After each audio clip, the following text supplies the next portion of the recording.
10 money habits that keep you poor. Change them before it's too late. You're not poor because you're unlucky. You're poor because no one told you what's silently draining your bank account every single day. Most people stay broke not because they don't make money, but because they repeat 10 destructive habits over and over without even realizing it. If you've ever looked at your bank account and asked, "Why am I still struggling?"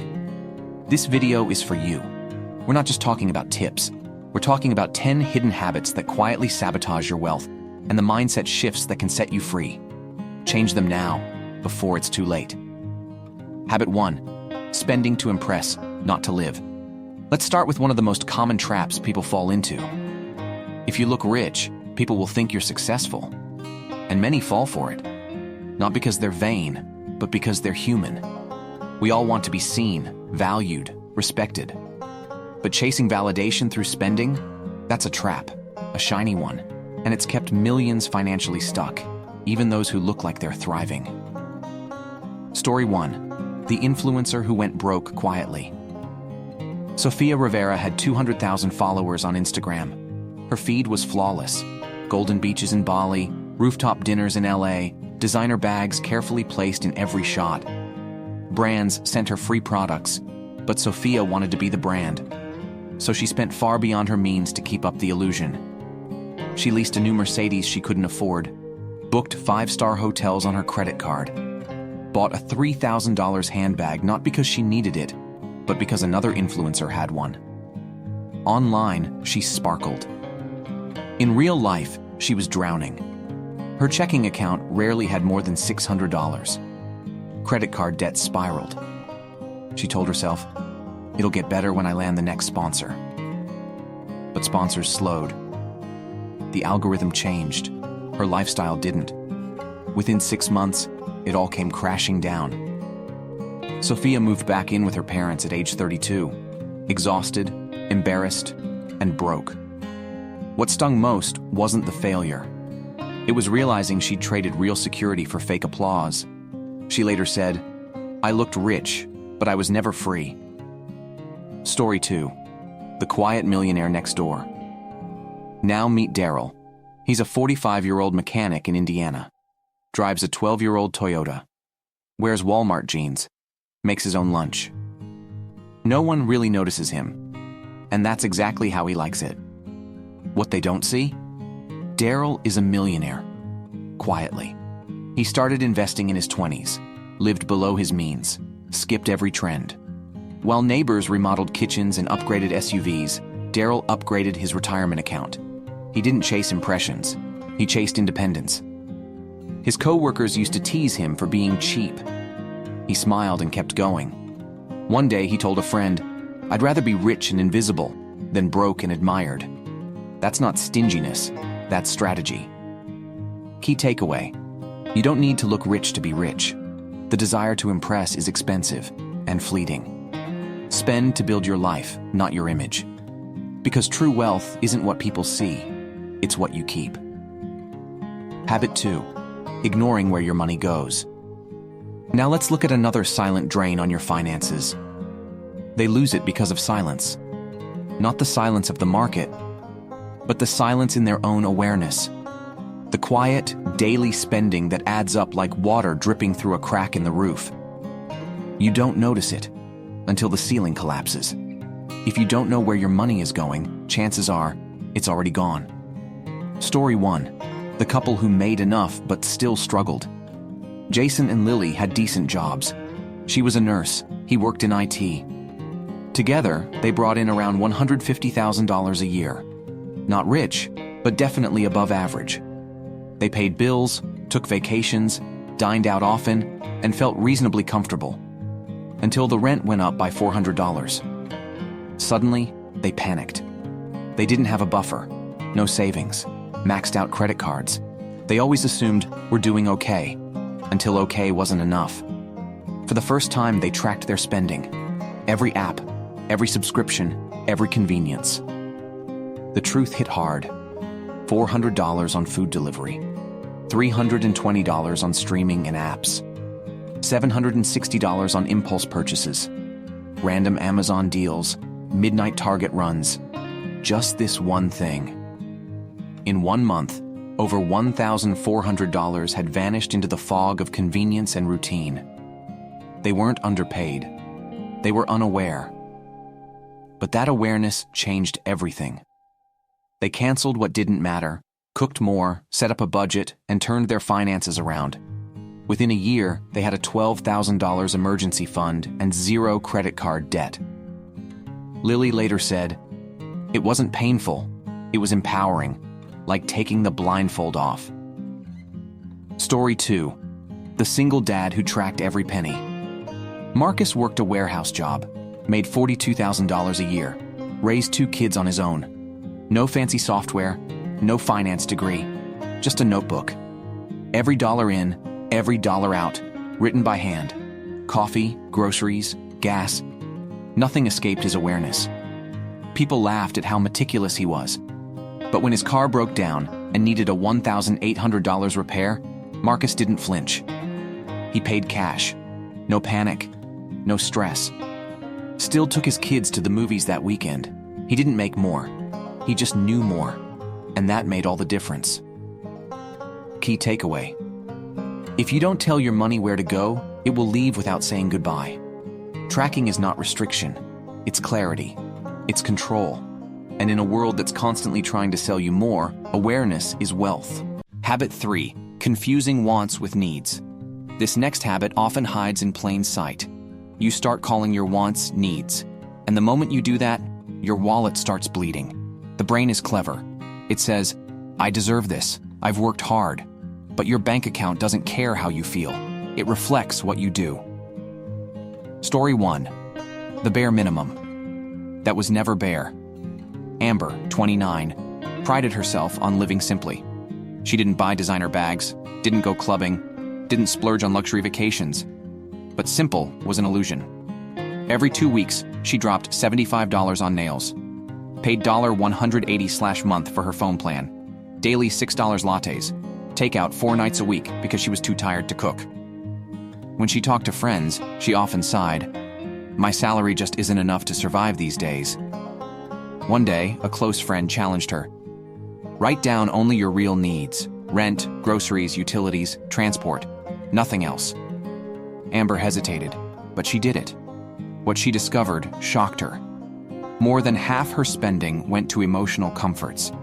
Not survival, not necessity. She was treating entitlements like essentials, not because she was irresponsible, but because she never stopped to question the pattern. That moment shifted everything. She didn't cut everything out, but she cut through the fog. And slowly, her money stopped slipping away. Story 2. The teacher who redefined enough. Daniel was a high school teacher in a small Midwestern town, made $39,000 a year. People assumed he was barely scraping by. They were wrong. Daniel never upgraded his lifestyle with raises. He lived in a small studio, didn't own a TV, made his lunch, brewed his own coffee. His joy came from time, not things. He read, hiked, traveled once a year using saved cash. Some called him cheap. He called it freedom. He once said, "If you treat luxuries like necessities, you'll always feel broke. But if you treat necessities with gratitude, you'll always feel rich." At age 40, he was debt-free, had $80,000 invested, and total peace of mind. Key takeaway. Stop calling your wants needs. It's not about denying pleasure. It's about knowing the difference. Because wealth isn't built by earning more. It's built by knowing what truly matters. Habit 4. Thinking short-term, living paycheck to paycheck. Here's a pattern that quietly keeps millions stuck. But here's what's even harder. Making good money and still being broke. Because you're only thinking about this week, not your future. Short-term thinking feels safe in the moment, but it quietly trades tomorrow for today. And the cost? It always shows up later, with interest. Story 1. The salesman trapped by bonuses. Mark was a top-performing salesman. Some months, he pulled in $12,000. Big commissions, big checks, big confidence. And every time a bonus hit, Mark celebrated. He'd upgrade his phone, splurge on gadgets, book last-minute trips, treat friends to dinner. He never worried about the future, because I'll just crush it again next month. But then came a slow quarter. Commissions dried up, bills didn't. Suddenly, Mark was behind on rent. Credit card payments piled up. His car got repossessed. He had no savings, no plan. Just a stack of receipts and a sinking feeling. He later admitted, "I didn't realize I was living on luck, not a system. I thought income meant security, but I was just spending faster than I could recover." Story 2. The bartender with a 5-year plan. Meanwhile, Olivia was a bartender earning about $50,000 a year, mostly in cash tips. But she treated every tip like it had a purpose. She lived like she made $35K. Saved the rest. Used an envelope system to divide cash, rent, groceries, savings, investments. Even had a slow month fund.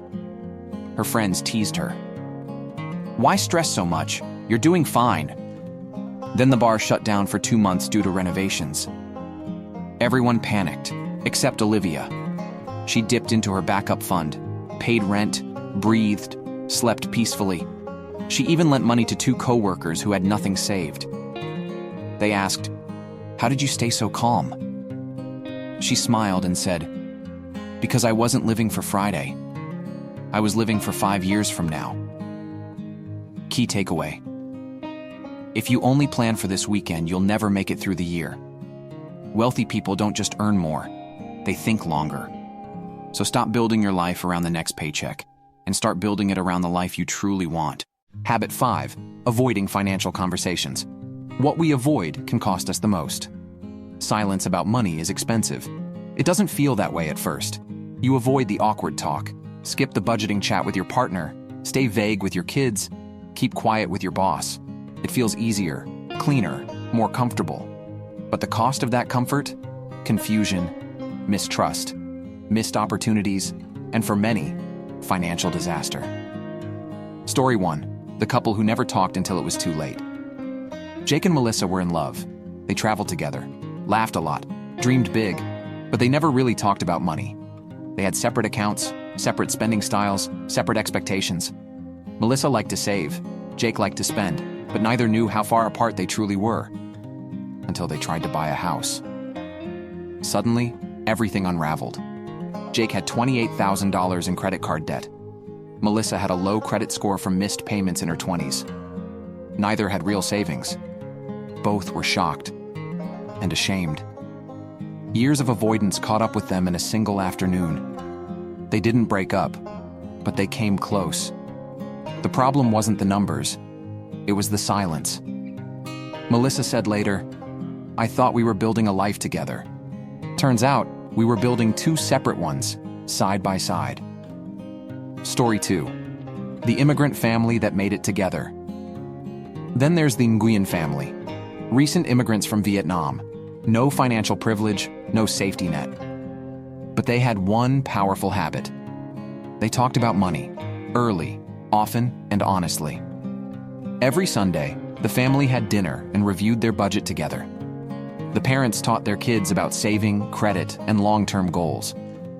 When the father lost his job, the family didn't panic. They adjusted together. They cut expenses as a unit, picked up side gigs, stayed united. By the time their eldest son graduated college, the family had bought a duplex, paid off 1 car in full, built an investment portfolio, not from luck, from teamwork and transparency. Key takeaway.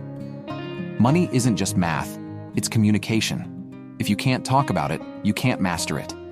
Talk early, talk often, talk honestly. Because financial freedom isn't just earned, it's built together. Habit 6. Relying on just one source of income. Let's talk about something most people overlook until it's too late. Never build your life on one paycheck. Because if that paycheck disappears, your entire world can collapse. And yet most people do exactly that. They focus on earning more, not on earning differently. But in today's economy, diversity isn't just smart, it's survival. Story 1. The laid-off manager with nowhere to turn. Carla had worked at the same company for 11 years. She was loyal, respected, and excellent at her job. Her colleagues called her rock solid. Then came the layoffs. Her department was eliminated with just 1 week's notice. No severance, no backup plan, just bills. She tried to stay calm, but panic crept in fast. Rent was due in 10 days. Her savings could barely cover a month. She scrambled to apply for jobs, took on odd gigs, and sold furniture just to get by. But the truth hurt more than anything. She had given everything to one job, and it gave nothing back when she needed it most. Carla later said, "I thought loyalty would protect me, but it didn't. I was replaceable and completely exposed." Story 2. The school bus driver with 3 income streams. Now meet Malcolm, a humble school bus driver making $28,000 a year. On paper, not impressive.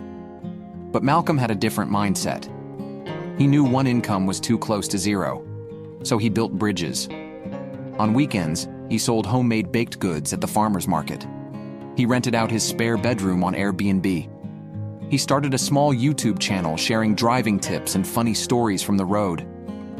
Each stream was small, but together, they added over $1,200 a month. Then came COVID. Schools shut down. Buses stopped running. Most of his coworkers panicked. Malcolm didn't. His side hustles carried him through. He even helped others figure out how to get started online. He wasn't lucky. He was prepared. Key takeaway: one income is too close to none. Build bridges before you need to cross them. Don't wait for disaster to realize how fragile your situation is. Start now. Small, messy, imperfect. Because multiple streams don't just protect your finances, they protect your peace. Habit 7, not investing because it feels too complicated. This one is driven by fear, and it's more common than you think. They avoid it because they're afraid. Afraid of doing it wrong. Afraid of losing everything. Afraid of looking stupid. And so they sit on the sidelines, while their money quietly loses value to inflation. They tell themselves, "I'll start when I understand more." But months become years, and fear becomes regret. Story 1. The saver who lost to inflation. Eli was proud of his discipline. At 32, he had saved $40,000 in his bank account. No debt, no big expenses, just safe, solid savings. But Eli was also cautious. Every time someone mentioned investing, he'd wave it off. That's for rich people. He worried about scams, stock market crashes, doing it wrong. So his money stayed in a savings account earning less than 1%, while inflation rose 3-6% every year. Groceries got more expensive, rent climbed, gas prices soared, and suddenly, that $40,000 didn't feel so powerful anymore. It was shrinking, slowly, quietly, without him noticing. Meanwhile, his friends who had started investing, even small amounts, were growing their wealth, not because they were smarter, but because they took the leap. Eli didn't lose his money in a crash. He lost it in inaction. Story 2. The teen who started with $5. Now meet Ava. She was just 17, working part-time at a grocery store after school. She didn't know much about investing. But one day, she stumbled on a podcast about index funds. Curious, she downloaded a free investing app and started small, $5 a week. No fancy stocks, no guessing games, just slow, steady investing in broad market funds. Her friends spent their paychecks on clothes, fast food, and concerts. Ava did too, but always paid her future first. By age 25, she had over $11,000 invested. Not from luck, not from risk, but from habit. And more importantly, she wasn't afraid anymore. She'd built confidence by doing, not by waiting to know everything. Key takeaway: you don't need to be an expert to invest. You just need to start. Don't let fear keep you poor. Start small, start messy, but start. Because your future isn't waiting for perfect knowledge. It's waiting for brave action. Habit 8. Upgrading your lifestyle with every raise. Now, let's explore a trap that disguises itself as progress. You work hard, You get a raise, you celebrate. And slowly, almost invisibly, your lifestyle expands.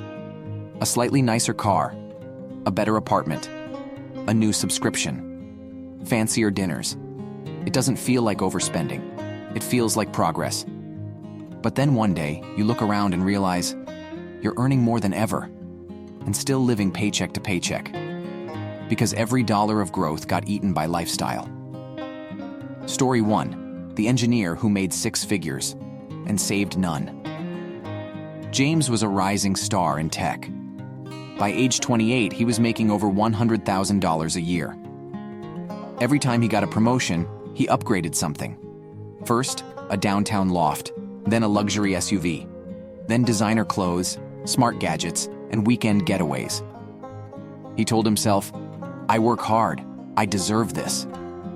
And he did work hard. But his money wasn't working for him.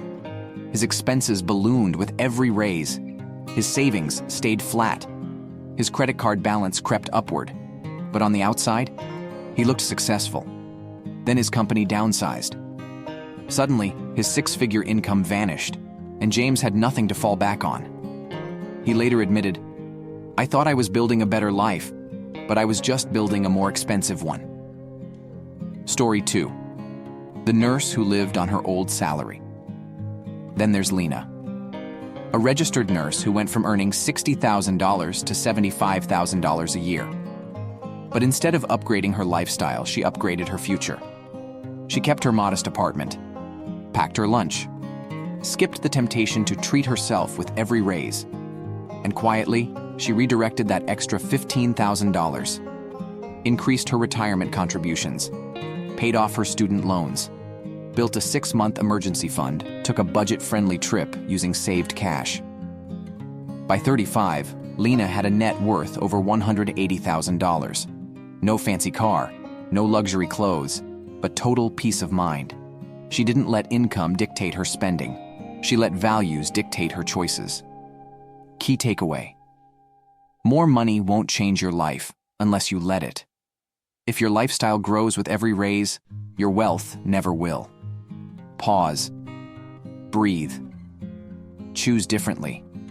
Because freedom doesn't come from how much you earn. It comes from how much you keep. Habit 9. Waiting for the perfect time to get your finances together. This one sounds smart, but it quietly delays your freedom. You tell yourself, "I'll start when things calm down. I'll get serious once I get that new job. I just need the right system, the right moment, the right mindset." But here's the truth. Waiting for the perfect time is just another way of staying stuck. And when it comes to money, delayed action is expensive. Story 1, the planner who never started. Tony was a researcher by nature. Smart, thoughtful, cautious. He read every personal finance blog, listened to podcasts, watched YouTube videos. His computer was full of budgeting templates, retirement calculators, investment forecasts. He knew exactly what to do. But he never actually did it. He kept saying, "I'll start a budget after this busy season. I'll invest once I pay off this credit card. I'll open that account next month." Months turned into years. Life got more complicated. He got married, had kids, took on more debt. By the time he hit 40, Tony realized he didn't fail because of bad luck. He failed because he kept waiting. He later said, "I thought knowledge was enough, but all I did was prepare and postpone." Story 2, the single mom who started messy. Now meet Trisha, a single mom of 2, worked 2 jobs, barely slept, lived paycheck to paycheck.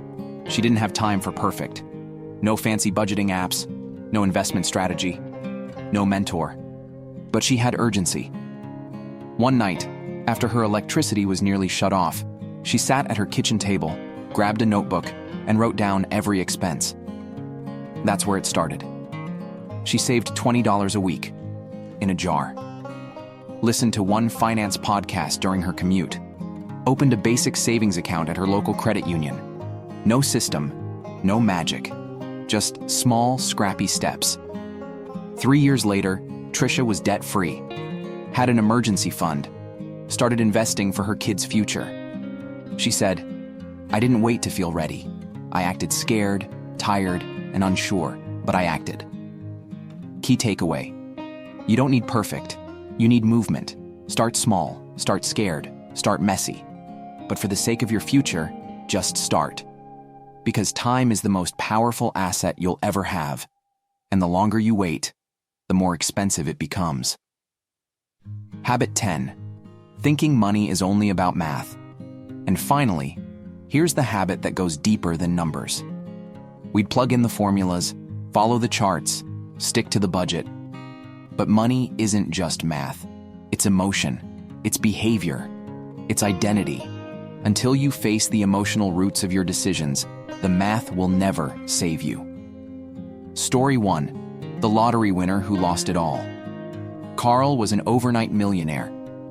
He won $2.4 million in the state lottery. He cried, laughed, felt like everything was about to change. And it did. He bought a house, then a second one for a cousin. He gave out loans, paid for weddings, spent lavishly. Guilt whispered, "You've made it. Now give back." Carl had grown up poor. Money always felt temporary, like it would vanish at any moment. So when he finally had it, he used it to chase validation, security, and approval. Not intentionally, not selfishly, but emotionally. Within 5 years, he was bankrupt, alone. Worse than broke, he felt like a failure because he thought money would heal his past. Instead, it amplified his wounds. Story 2.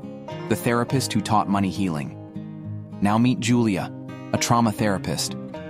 She didn't grow up wealthy either, but she approached money differently, not just as a tool, but as a mirror. She journaled about her financial fears. She set small boundaries, saying no to things she once said yes to out of guilt. She read books on money psychology, talked to mentors, healed slowly. She didn't earn a massive income, but she lived debt-free, had a paid-off car, owned a small home, and most importantly, she felt safe in her own skin. Julia once said, "Money didn't change me. Understanding money did. It stopped being a monster and became a mirror." Key takeaway: money isn't just about earning, saving, or investing. It's about understanding yourself, your fears, your stories, your patterns. Heal your relationship with money, and you heal something deeper. Because wealth isn't just about what you have. It's about who you become on the way there. Conclusion: money doesn't solve everything, but it changes everything.